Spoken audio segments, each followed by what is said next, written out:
Hi, welcome to சந்தா சமையல். நம்ம இன்னைக்கு வாழைப்பழ தோசை எப்படி செய்கிறது பார்க்கலாம். 3 வாழைப்பழம் எடுத்திருக்கேன். இதுக்கு நல்லா பழுத்த வாழைப்பழமாக எடுத்துக்கணும். வாழைப்பழம் சின்ன சின்ன பீஸாக கட் பண்ணி மிக்ஸி ஜாரில் சேர்த்துருக்கேன். இதை அரைச்சி எடுத்துக்கலாம்.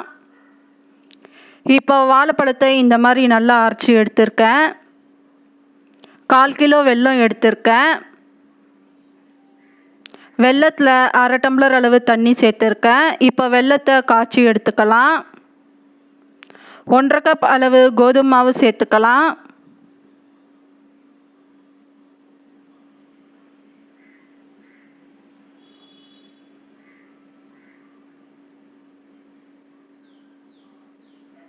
பச்சரிசி மாவு 3/4 கப் அளவு சேர்த்துக்கலாம்.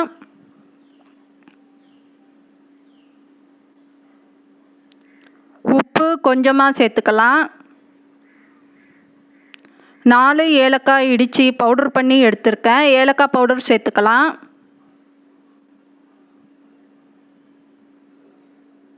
வெல்லந்தண்ணி ஃபில்டர் பண்ணி எடுத்திருக்கேன். வெல்லந்தண்ணி சேர்த்துக்கலாம்.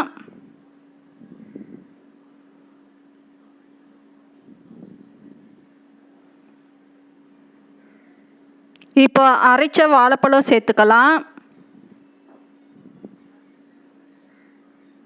இப்போ தண்ணி சேர்த்து இதை நல்லா மிக்ஸ் பண்ணிக்கலாம். கொஞ்சம் கொஞ்சமாக தண்ணி சேர்த்து கலந்துக்கலாம். இது ரொம்ப தண்ணியாகவும் இருக்கக்கூடாது, ரொம்ப கெட்டியாகவும் இருக்கக்கூடாது.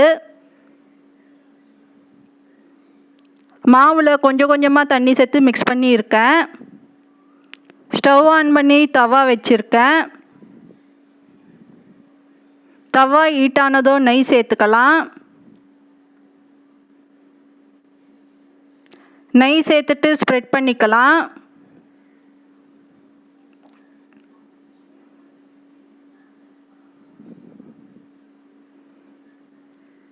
இப்போ தோசை மாவு ஊற்றிக்கலாம். ஊற்றிட்டு இதை ஸ்ப்ரெட் பண்ணிக்கலாம்.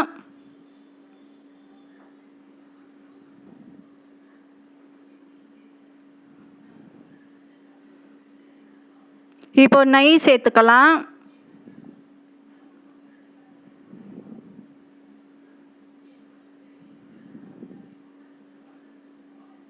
இப்போ இந்த பக்கத்தில் கோல்டன் ப்ரௌன் கலர் ஆகணும்.